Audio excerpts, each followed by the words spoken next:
والصلاة والسلام على سید الانبیاء والمرسلین اما بعد فاعوذ باللہ من الشیطان الرجیم بسم اللہ الرحمن الرحیم۔ الحمدللہ آپ کی خدمت میں اچھی اور بری صحبت کے بارے میں جو اللہ تبارک و تعالی نے ارشاد فرمایا آپ کی خدمت میں ذکر کر رہے ہیں۔ اور پچھلے پروگرام میں نے آپ کو سورہ توبہ کی ایک آیت نمبر 83 آپ کے سامنے ذکر کی تھی، اور اس پہ انشاءاللہ بھی بہت ساری آیات لگاتار اس کے آخر تک اسی کے سلسلے میں کافی آگے تک چلتی رہیں گی۔ اس میں اللہ تبارک و تعالی نے منافقین کا تذکرہ فرمایا اور رحمت کونین صلی اللہ علیہ وسلم کو ان کے ساتھ مزید صحبت اختیار کرنے سے منع فرمایا۔ غزوہ تبوک میں سرکار تشریف لے جانے لگے تو آپ نے سب کو چلنے کا کہا، تو یہ منافقین جو کلمہ گو تھے یہ نمازوں میں حاضر ہوتے تھے، نبی کریم صلی اللہ علیہ وسلم کے پیچھے باقاعدہ مسجد نبوی میں انہوں نے نمازیں پڑھی، لیکن یہ جان بوجھ کر جھوٹا بہانہ کر کے پیچھے ہو گئے۔ جب رحمت کونین صلی اللہ علیہ وسلم واپس تشریف لائے تو اللہ تعالیٰ نے واضح طور پہ حکم ارشاد فرما دیا کہ حبیب، جب اللہ تبارک و تعالیٰ آپ کو ان منافقین جو پیچھے رہ جانے والے ہیں ان میں سے گروہ کے پاس واپس لوٹا کر جائے اور یہ آپ کے پاس آ کر پھر مزید کسی جہاد کے لیے اجازت طلب کریں، تو آپ ان سے کہہ دیجئے گا کہ تم میرے ساتھ ہرگز نہیں نکل سکتے، اور اب تم میرے کسی بھی دشمن کے ساتھ میرے ساتھ مل کر مقابلہ نہیں کرو گے، اور اب تمہارا کوئی عذر قبول نہیں ہے، جاؤ انہی کے ساتھ بیٹھو جن کے ساتھ تم پیچھے بیٹھ گئے تھے، پہلی مرتبہ کیوں بیٹھے رہے تھے۔ تو یہ دیکھیں کہ یہ انہوں نے ایک بہت بڑی نافرمانی کی تھی جو اسلام کے خلاف بہت بڑی سازش تھی، اس سے مسلمان کم ہمتی اور کمزوری کا شکار ہو سکتے تھے، لہٰذا اللہ تعالیٰ نے منع فرما دیا کہ چاہے یہ کلمہ پڑھنے والے ہوں، چاہے یہ لاکھ قسمیں کھائیں، جیسے بھی آگے بھی آیات میں بھی آئے گا کہ یہ قسمیں کھاتے تھے، جھوٹی قسمیں، ان کا کوئی اعتبار نہیں ہے، اور اب ان کو آپ اپنے جہاد کے لیے جب تشریف لے جائیں تو ان کو ہرگز اپنی صحبت عطا نہ فرمائیں، نہ ان کو ساتھ رکھیں۔ تو یہی میں آپ کی خدمت میں عرض کر رہا تھا کہ ہمیں بھی یہ کوشش کرنی چاہیے کہ جہاں تک ہو سکے بامر مجبوری، بہت سارے کام ایسے ہوتے ہیں کہ انسان چاہتے ہوئے بھی انہیں نہیں کر پاتا ہے، وہ ایک الگ مسئلہ ہے، لیکن جہاں ایسا معاملہ ہو کہ انسان کسی برائی اعلانیہ طور پہ برائی کرنے والے سے دور ہٹ سکتا ہے تو اس پہ واجب ہوتا ہے کہ وہ اس کی صحبت کو ترک کر دے اور اس کے ساتھ گناہ میں شریک نہ ہو، نہ اس کے گناہ کو اچھا سمجھے۔ جیسے پچھلی دفعہ میں آپ کو پچھلے پروگرام میں مثال دے رہا تھا کہ بعض حضرات ہوتے ہیں اپنی بیویوں کو 3 طلاقیں دے دیتے ہیں۔ ہمارے صحابہ کرام علیہم رضوان اس پر متفق ہیں کہ ایک وقت میں دی گئی 3 طلاقیں 3 ہی ہوتی ہیں، یہ کوئی ایک نہیں ہوتی ہے،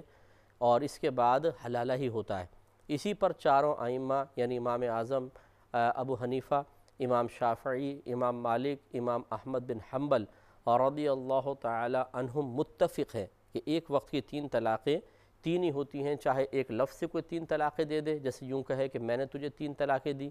یا 3 لفظوں سے 3 طلاقیں ایک ٹائم میں دے دے، جیسے شوہر بیوی سے کہے جا میں نے تجھے طلاق دی، میں نے تجھے طلاق دی، میں نے تجھے طلاق دی۔ ان دونوں صورتوں میں 3 واقع ہو جاتی ہیں، اور جب تینوں واقع ہو جاتی ہیں تو اب ان 3 طلاقوں کو ایک قرار دینا، یا جہالت میں کہنا کہ جی ایک بھی واقع نہیں ہوئی ہے، یا اس طرح طلاق دے کر 3 مہینے کے اندر اندر رجوع کرنا جائز ہے، یا جیسے بعض جہلا کہتے ہیں کہ جی 60 مساکین کو کھانا کھلا دو تو یہ ساری کفارہ ادا ہو جائے گا۔ یہ سب غلط باتیں ہیں۔ ہم نے آپ کو آیت کریمہ پچھلے پروگرام میں بھی ذکر کی تھی، سورہ بقرہ میں اللہ تبارک و تعالی نے واضح طور پہ فرمایا کہ فَإِن طَلَّقَهَا فَلَا تَحِلُّ لَهُ مِن بَعْدُ حَتَّى تَنكِحَ زَوْجًا غَيْرَهُ، کہ پھر اگر یہ شوہر اپنی زوجہ کو تیسری طلاق بھی دے دے تو پھر یہ عورت اس وقت تک پہلے والے کے لیے حلال نہ ہوگی جب تک کہ اس کے علاوہ کسی اور شخص سے نکاح نہ کر لے۔ اور حدیث آپ کو سنائی تھی بخاری شریف کی کہ رحمت کونین صلی اللہ علیہ وسلم نے ایک عورت کو جس کے شوہر نے اس کو 3 طلاقیں دی تھیں اور پھر اس نے ایک اور شخص سے نکاح کر لیا تھا، اور ابھی ان میں فزیکلی طور پر ریلیشن قائم نہیں ہوا تھا، اور وہ عورت چاہ رہی تھی کہ میں طلاق لے کے پہلے شوہر کے پاس آ جاؤں، تو ہمارے آقا صلی اللہ علیہ وسلم نے ارشاد فرمایا کہ تمہارے لیے حلال نہیں ہے کہ تم پہلے شوہر کے پاس جاؤ اس وقت تک جب تک کہ تم اس شخص کا اور یہ شخص تمہارا کچھ شہد نہ چکھ لے۔ تو یہ ہمارے آقا صلی اللہ علیہ وسلم چونکہ شرم و حیا والے تھے تو کنایتاً آپ نے جملہ ارشاد فرمایا، مراد یہ تھا کہ جب تک تم دونوں کا جسمانی تعلق نہیں قائم ہو جاتا اس وقت تک حلالہ مکمل نہیں ہوگا، یعنی تم پہلے شخص کے لیے حلال نہ ہوگی۔ اب ہمارے ہاں صورتحال یہ ہے کہ کہ ایک شخص اپنی پوری زندگی کسی ایک مکتب فکر کے ساتھ گزار دیتا ہے اور کہتا ہے کہ میں فلاں مکتب فکر سے تعلق رکھتا ہوں، وہی معمولات اختیار کرتا ہے، لیکن جب وہ 3 طلاقیں دے لیتا ہے تو پھر وہ ڈھونڈتا ہے کہ مجھے کہیں سے بھی میری مرضی کے مطابق فتویٰ حاصل ہو جائے۔ وہ حقیقتاً حکم شرع حاصل نہیں کرنا چاہتا، بلکہ وہ اپنے لیے رعایت کے پہلو ڈھونڈنا چاہتا ہے۔ وہ یہ نہیں چاہتا کہ میں شریعت کے مطابق چلوں، بلکہ اس کی خواہش یہ ہو جاتی ہے کہ شریعت میرے مطابق ڈھل جائے، شریعت تبدیل ہو جائے، میں شرعی قوانین کو بدل دوں۔ اب ایسا تو نہیں تھا نا کہ یہ 3 طلاقوں کا مسئلہ کو چھپا کے رکھا ہوا تھا علماء نے، ایک شخص نے غصے میں آ کے 3 طلاقیں دے دیں تو پھر کہا جی لفافہ کھولو جی کیا حکم نکلتا ہے۔ اب لفافہ کھولا تو اوہ جی حلالہ کرنا پڑے گا، یہ مجھے تو پہلے پتہ ہی نہیں تھا۔ تو پھر تو چلیں بات آپ کی معقول تھی جی، پہلے پتہ نہیں تھا تو یہ مسئلہ، یہ تو قرآن عظیم میں آج سے کم و بیش 1500 سال پہلے یہ نازل ہوا، تسلسل سے یہ احکام قرآن پاک میں موجود ہیں۔ اب ہم نے نہیں سیکھے تو ہماری جہالت ہے، تو لہٰذا پھر انسان یہ پرواہ نہیں کرتا کون کہہ رہا ہے کون نہیں کہہ رہا، وہ کہیں سے بھی اس کو ملتا ہے وہ لے لیتا ہے، ڈوبتے کو تنکے کا سہارا جیسے۔ کوئی کہتا ہے جی میرے چھوٹے چھوٹے بچے ہیں، میں کیا کروں گا جی، ایک بچہ ہے 4 سال کا، ایک بچہ ہے 3 سال کا، ایک 2 سال کا، ایک 1 سال کا، ماشاءاللہ 4 سال شادی کو ہوئے ہیں، چاروں ہر سال جو ہے ایک نیا مطلب اللہ تعالیٰ نے مہمان عطا فرما دیا، تو وہ کہتے ہیں چھوٹے چھوٹے بچے ہیں ہم کیا کریں؟ تو بھئی آپ کو سوچنا چاہیے تھا نا، چھوٹے چھوٹے بچے ہیں، کہ آپ نے 3 طلاقیں کیوں دی غصے میں آ کر؟ آپ کو جو طریقہ طلاق کا بتایا گیا تھا شرعی لحاظ سے وہ آپ نے سیکھا ہی نہیں، حالانکہ تو شادی سے پہلے تمام احکام سیکھنے چاہیے۔ اب ہوتا کیا ہے، اسی طرح کی کسی نہ کسی حافظ صاحب سے، کسی پپو پان والے سے، کسی سے بھی وہ معلومات حاصل کر کے زوجہ کو راضی کر کے جی گھر لے آئے۔ اب شروع ہو گیا گناہ، کیونکہ 3 طلاق کے بعد جب تک حلالہ کا پروسیس نہیں ہو جائے گا تو اس وقت تک یہ عورت اس کے لیے بالکل ایسے ہے جیسے روڈ پہ چلنے والے 2 اجنبی مرد عورت، اور وہ یوں کہیں کہ چلو ہم ساتھ رہنا شروع کر دیں، بس اس طرح ہوگا۔ اب آپ اندازہ کر لیں کہ یہ دونوں گویا کہ معاذ اللہ زنا کے مرتکب ہو رہے ہیں، ان کی جو اگر اولاد ہوگی وہ ناجائز ہوگی، اور ان کا ایک دوسرے کے ساتھ رہنا یہ گناہ حرام، گناہ کبیرہ، کس قدر مطلب اتنا وبال ہے کچھ انتہا نہیں، اور لوگ کر رہے ہیں۔ اب ایسی صورتحال میں اگر ہمیں پتہ چل جاتا ہے کسی رشتہ دار کے بارے میں، کسی محلے والے کے بارے میں، تو اسی طریقے سے جیسے ہمارے نبی کریم صلی اللہ علیہ وسلم نے ان کے اعلانیہ اس گناہ کی وجہ سے ان کو اپنے سے دور کیا، ایسے لوگوں سے میل جول ترک کرنا یہ لازم ہے۔ اسی طریقے سے مجھے یہ اطلاعات ملی، لوگ ہم سے مسائل اپنے شیئر کرتے رہتے ہیں کہ ایک شخص نے ایک ہی وقت میں 2 بہنوں سے نکاح کیا ہوا ہے، اور دونوں بہنوں کو ایک ہی گھر میں ساتھ بھی رکھا ہوا ہے۔ حالانکہ شرعی لحاظ سے اگر ایک بہن نکاح میں ہے تو دوسری بہن سے نکاح ہوگا ہی نہیں۔ اگر یہ ایجاب و قبول کر بھی لے نا، کہ مثلا قاضی صاحب آ کر ایجاب و قبول کروائیں، نکاح ہو گئی نہیں، شریعت اس نکاح کو نہیں مانے گی، گویا کہ نکاح باطل ہے۔ جب یہ نکاح باطل ہے تو اب یہ دوسری بہن کے ساتھ جتنا بھی جسمانی تعلق قائم کرے گا یہ زنا ہوگا، اور بچہ جو پیدا ہوگا ناجائز۔ اب وہ دونوں بہنوں کو ایک ساتھ رکھے ہوئے ہے، دونوں بیویاں بن کے اس کے ساتھ رہ رہی ہیں، نہ ان عورتوں کو کوئی حیا ہے اور نہ اس شخص کو کوئی شرم ہے، تو لازم سی بات ہے کہ پھر محلے والوں کو بالکل اس سے بات چیت نہیں کرنی چاہیے، بالکل اس سے سوشل بیکورڈ سے کرنا چاہیے، اسے اپنی کسی تقریب میں نہ بلائیں، نہ اس کے کسی مطلب غم وغیرہ کے اندر شریک ہو، نہ اس کی خوشی میں شریک ہو۔ اس کا حکم بھی ابھی آگے مزید آ رہا ہے، میں آپ کو بتاؤں گا، تو کیونکہ اسی طرح گناہ کا احساس ہوگا۔ اسی طریقے سے بہت سے لوگ ہوتے ہیں اعلانیہ طور پر شراب پینا ایسے ہے، یا ناجائز عورتوں سے، خاندان کی عورتوں سے تعلق قائم کر لیتے ہیں، بہت سارے ایسے ہیں کہ جو مطلب اس طرح کی حرکتوں میں ملوث ہیں۔ ایسے لوگوں سے بھی بچنا بہت ضروری ہے، ورنہ یاد رکھیں کہ یہ آگ کسی کو نہیں چھوڑتی۔ اگر آپ ایک دفعہ کسی اعلانیہ گناہ کرنے والے کے ساتھ رہنا شروع کر دیں، جو خصوصاً اس طرح کے جو بڑے گناہ جس کو ہمارا معاشرہ اب بھی بہت بڑے بڑے گناہ سمجھتا ہے، ان کے ساتھ رہیں تو ہماری نظر میں بھی بہت بڑے بڑے گناہ اتنے سے ہو جائیں گے، چھوٹے چھوٹے، یعنی ہم بھی گناہ کرتے ہوئے پرواہ نہیں کریں گے، بے پرواہی ہو جائے گی۔ ہماری اکابرین نے یہ لکھا ہے کہ منافق جو ہوتا ہے وہ پہاڑ کے برابر گناہ کو بھی اس طرح دیکھتا ہے جیسے ناک پہ بیٹھنے والی مکھی، اور جو مومن ہوتا ہے وہ مکھی کے برابر گناہ کو بھی ایسا سمجھتا ہے جیسے بہت بڑا پہاڑ۔ تو یہ ہے ہمارے اکابرین کی تعلیم، نہ یہ کہ ہم بڑے بڑے گناہوں میں ابے یار چھوڑو اسی کے ساتھ وہ عمل کرے ٹھیک ہے، اس کے ساتھ ہے، وہ اپنی قبر میں جائے گا، ہم اپنی قبر میں جائیں گے، ہمیں کیا ضرورت ہے کسی کے پیچھے لگنے کی؟ بھائی ٹھیک ہے، کون کہہ رہا ہے کہ آپ اس کا دامن پکڑ کے جیسے بچے وہ ریل گاڑی چلاتے تھے پہلے، آپ اس طرح چھو چھو کرتے ہوئے پیچھے بھاگیں؟ کہنے کا تو مطلب یہی ہے کہ آپ اس سے کم از کم اس کو گناہ کا احساس تو دلائیں، اس سے علیحدہ تو ہٹیں، لیکن نہیں، ہم اس کے ساتھ بیٹھتے ہیں، اس کی صحبت اختیار کرتے ہیں، اس کی حوصلہ افزائی کر رہے ہوتے ہیں، اور اس طرح وہ گناہوں پر دلیر رہتا ہے کہ یار مجھے تو کوئی نقصان نہیں ہوا، پورا خاندان میرے ساتھ ہے۔ اسی طریقے سے بہت سے لوگ خراب حرکتوں کے اندر ہوتے ہیں، خاندان مشہور ہوتا ہے کہ یہ گندی حرکتیں کرتا ہے، وہ میں کھل کر آپ کو عرض نہیں کر رہا، لیکن آپ سمجھ جائیں کہ وہ خراب قسم کی حرکتوں میں ملوث ہوتے ہیں، اور ہم اس کے پرواہ نہیں کرتے ہیں۔ وہ آتا ہے، گھر کے اندر بھی آتا ہے، بیٹھتا ہے، ہم اس کے پاس بلکہ بعض اوقات تو کریدتے ہیں کہ یار کوئی بتائے اپنی کوئی چیز، تو ہمیں اس میں مزہ آتا ہے سننے میں۔ تو یہ جو غلط چیزیں ہیں اس پہ توجہ کرنی ہوگی۔ ایسے شخص سے اپنے بچوں کو دور رکھیں، کیونکہ بچے جب اس کے پاس جائیں گے اور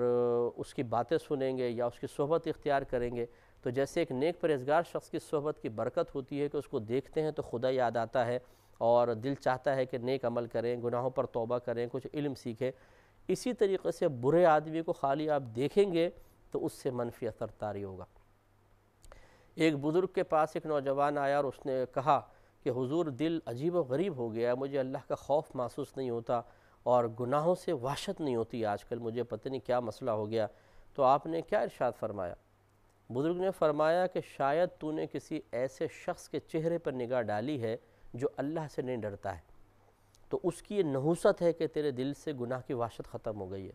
تو یہ تو ایک نگاہ جو ہے نا یہ بہت کام کرتی ہے۔ تو اس لیے میں نے جیسے آپ کو بارہا میں سمجھا رہا ہوں کہ ایک ہوتی ہے مجبوری کی حالت، آپ اسکول میں ہیں، کالج میں ہیں، یونیورسٹی میں ہیں، ادارے میں ہیں، کہاں بھاگ کر جائے آدمی، وہاں پر پھر دل کو اس سے دور رکھنا ضروری ہے۔ اسی طریقے سے بعض رشتہ دار ایسے ہوتے ہیں، مثال کے طور پہ بچی کی شادی کی، اب بچی کے سسرال میں کوئی ایسا مسئلہ ہے، اب وہ لوگ ان کے ساتھ سسرال والوں کے ساتھ آ جاتے ہیں، اب یہ تو نہیں کر سکتے کہ ہاتھ پکڑ کے گھر سے باہر نکال دیں، اگر کریں تو بچی کے ساتھ پھر معاملہ برا کریں گے۔ ایسی صورتحال میں دل پہ پتھر رکھے انسان ملے، لیکن ویسے کوئی میل ملاپ زیادہ ان سے نہ بڑھائے۔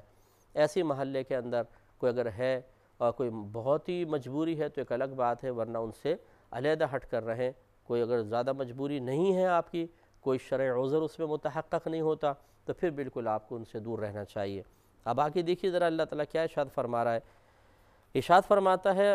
اب اس کا شان نزول کیا ہے؟ غزوہ بدر میں جب کچھ قیدی آئے، ان میں حضرت عباس رضی اللہ تعالیٰ عنہ جو سرکار صلی اللہ علیہ وسلم کے چچا تھے، بعد میں ایمان لے کر آئے ہیں، ان کے پاس قمیض نہیں تھی، تو عبداللہ بن ابی جو تھا منافق اور یہ رئیس المنافقین کہلاتا ہے، اس نے اپنی قمیض ان کو پہنائی تھی۔ تو یہ ہمارے آقا صلی اللہ علیہ وسلم ایک اس کا احسان سمجھتے تھے کہ میرے چچا کو اس نے قمیض پہنائی ہے۔ جب اس منافق کا انتقال ہوا، ان کے صاحبزادے جو تھے وہ ایمان لے آئے تھے اور وہ صحابی تھے، انہوں نے سرکار سے گزارش کی کہ یا رسول اللہ صلی اللہ علیہ وسلم، میری خواہش ہے کہ آپ اپنی قمیض سے مبارکہ ان کے کفن کے لیے دے دیں اور ان کی نماز جنازہ پڑھا دیں۔ تو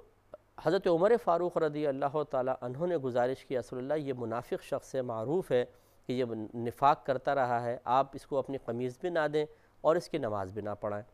لیکن میرے آقا صلی اللہ علیہ وسلم اللہ تبارک و تعالیٰ کی مشیت جانتے تھے کہ کم از کم اس کی نماز تو پڑھانے کا اللہ کی مرضی ہے، مشیت ہے، لہذا سرکار نے اپنی قمیض دے کر ایک تو وہ احسان اتارا اور پھر اس کی نماز جنازہ بھی پڑھا دی۔ نماز جنازہ پڑھائی، اس کا فائدہ یہ ہوا کہ اس وقت 1000 کافر ایمان لے کر آئے تھے، 1000 کافر، کہ انہوں نے دیکھا کہ اتنا اچھا رویہ کہ جو شخص شرارتیں کرتا رہا آپ کے خلاف اور اس کے ساتھ یہ رویہ، لیکن اس پہ پھر یہ آیت نازل ہوئیں اور سرکار صلی اللہ علیہ وسلم کو آئندہ کے لیے نماز وغیرہ ان لوگوں کی پڑھنے اور ان کے کفن دفن میں شریک ہونے سے منع کر دیا گیا۔ تو اب یہ ذرا اس اخلاق کو بھی دیکھیے کہ اللہ تعالیٰ کیا ارشاد فرما رہا ہے۔ اللہ تعالیٰ ارشاد فرماتا ہے کہ وَلَا تُصَلِّ عَلَىٰ أَحَدٍ مِّنْهُمْ مَاتَ أَبَدًا، اے حبیب کریم صلی اللہ علیہ وسلم، وَلَا تُصَلِّ، آپ نماز نہ پڑھیے گا، عَلَىٰ أَحَدٍ مِّنْهُمْ، ان منافقین میں سے کسی ایک پر، ماتا ابداً، جو مر گیا ہو، کبھی بھی، یعنی ابداً کا تعلق پیچھے سے آپ کبھی بھی ان پر نماز نہ پڑھیے گا جو ان میں سے کوئی شخص مر گیا ہو. وَلَا تَقُمْ عَلَىٰ قَبْرِهِ، اور نہ اس کی قبر پر آپ کھڑے ہوئیے گا. یعنی جب دفن کر رہے ہوں تو اس دفن کے اندر بھی آپ شریک نہ ہوں، بالکل دور رہیے. اِنَّهُمْ كَفَرُوا بِاللَّهِ وَرَسُولِهِ، بے شک انہوں نے کفر اختیار کیا ہے اللہ تعالیٰ کے ساتھ، اس کے رسول کے ساتھ. وَمَاتُوا وَهُمْ فَاسِقُونَ، اور یہ اس حال میں مر گئے ہیں کہ یہ فسق کیا کرتے تھے. یہاں فسق سے مراد ہے کفر، کہ یہ منافقین کفر میں مبتلا رہے. اب اس کے بعد آپ کسی کی بھی نماز نہ پڑھیے گا. تو اس سے دیکھیں معلوم ہوا کہ اللہ تبارک و تعالیٰ نے یہ اخلاق سکھایا. اب یہ بظاہر میں نے پھر آپ کو بار بار کہہ رہا ہوں، یہ کلمہ گو تھے. زبان سے تو ظاہری طور پہ کلمہ پڑھتے تھے نا، دل میں کیا ہے وہ ہمیں کیا معلوم. لیکن